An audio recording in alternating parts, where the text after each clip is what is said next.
building blockchain technologies that help us do more for our planet.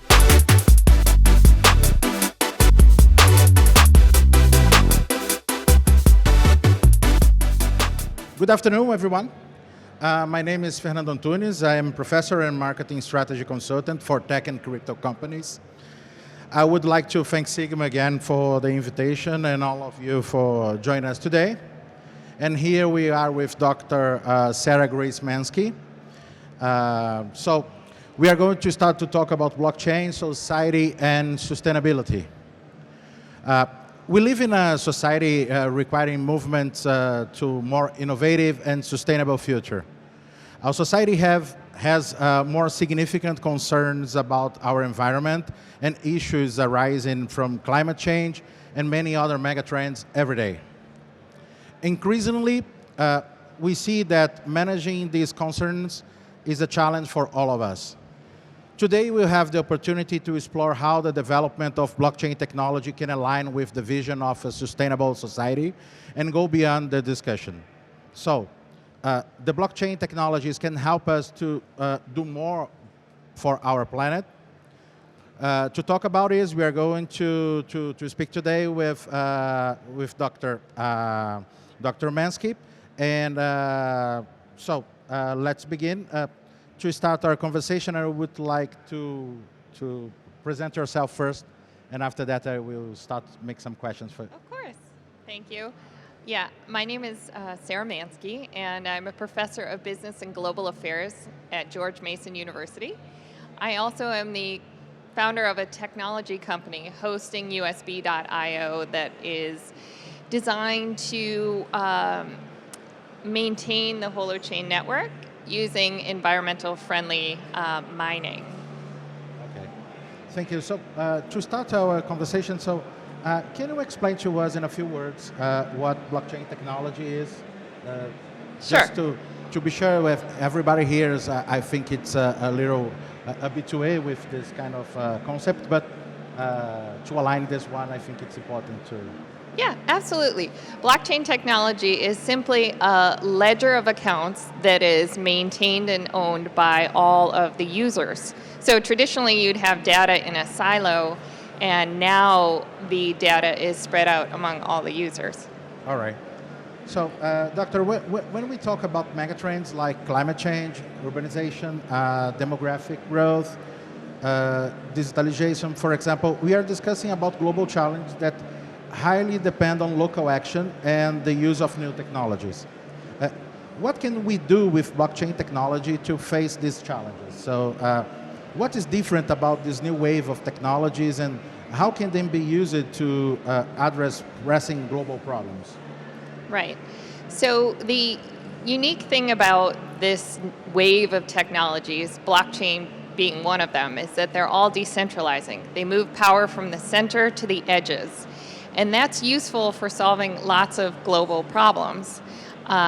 You also combine that with Internet of Things sensors, the spatial web, which is the 2D web being layered upon the 3D world, digital twinning, smart contracts. All of these combine together to give us powers, affordances that we never had before. And so it's opening up all kinds of possibilities for direct peer-to-peer communication, for accounting for value. There's cryptocurrencies. It allows for the gamification of all kinds of human behavior. And we're at this point that's called the interregnum, meaning there's this old industrial age technology, including all of our governance institutions, that is not relevant anymore for the digital age, right? When you have data and you have protocols, they're more valuable if they're shared. Previously, you created wealth by creating scarcity, right? So we're now in this different age, but yet we still have to work out and work through all these old institutions and banking and governance and everything else, education.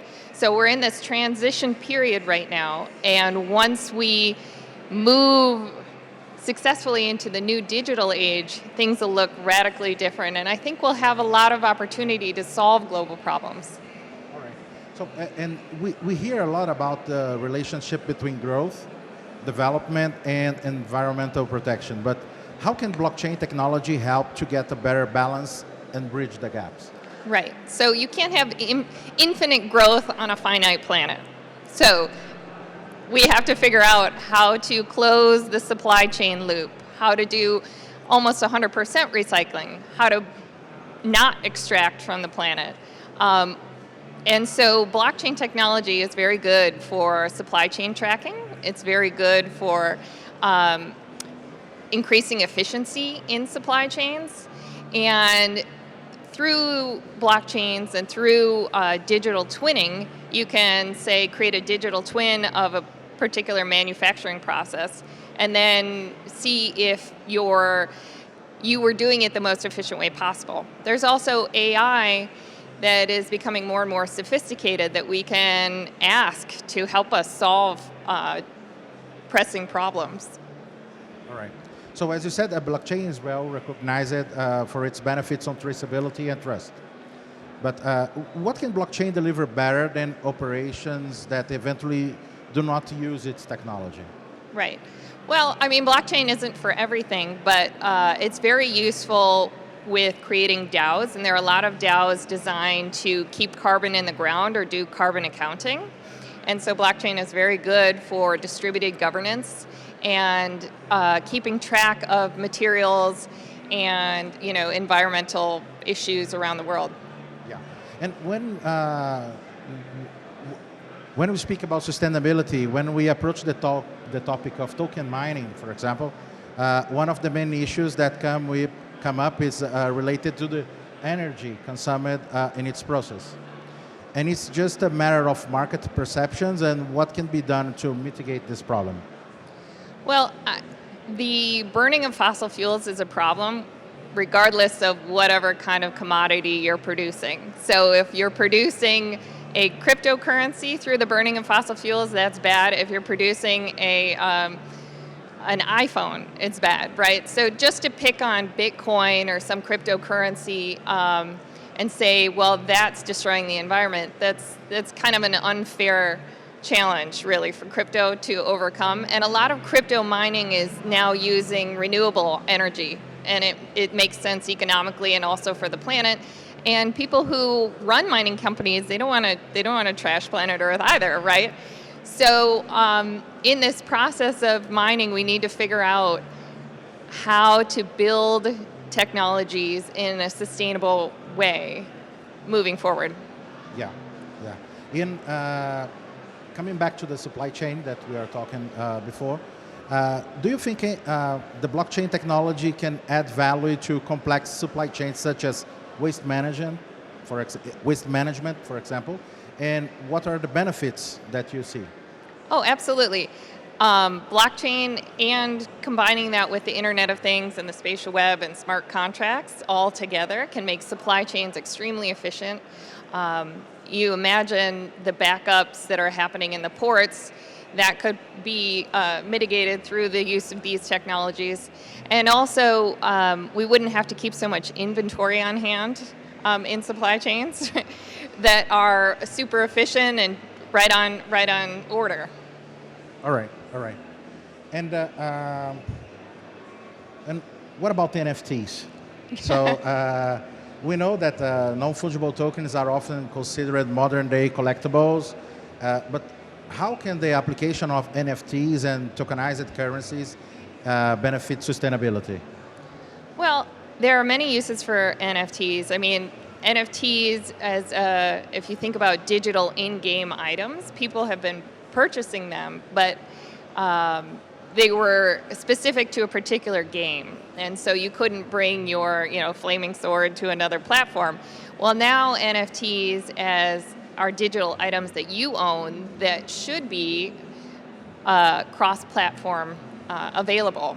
And so you can create NFTs. For instance, you could create an image of a forest, and you would be able to see visually like the health of the forest, right?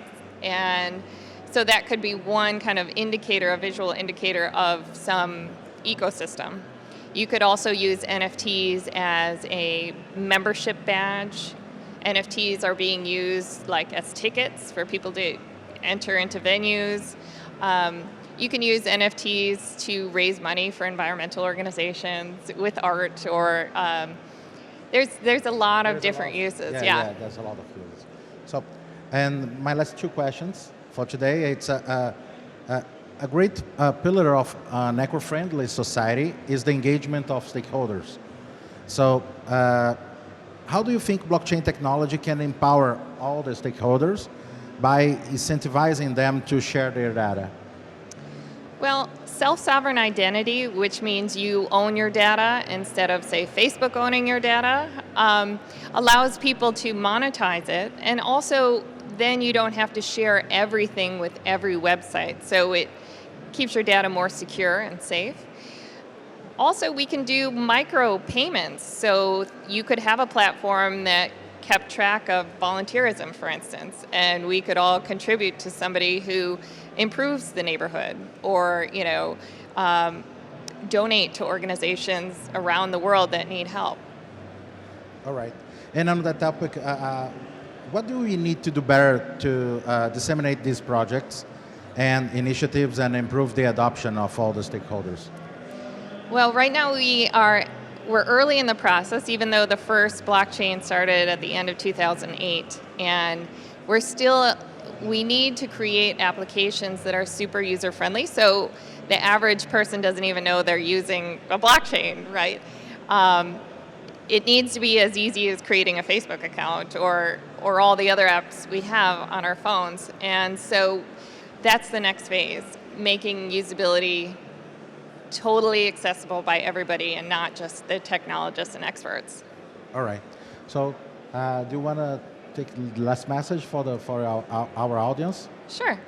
One thing I would say is that blockchain technology really is revolutionary and opens up so many potential avenues for rebuilding our entire society and all our institutions. So let's not limit ourselves in our imagination and just be thinking, well, how can I recreate the current finance system?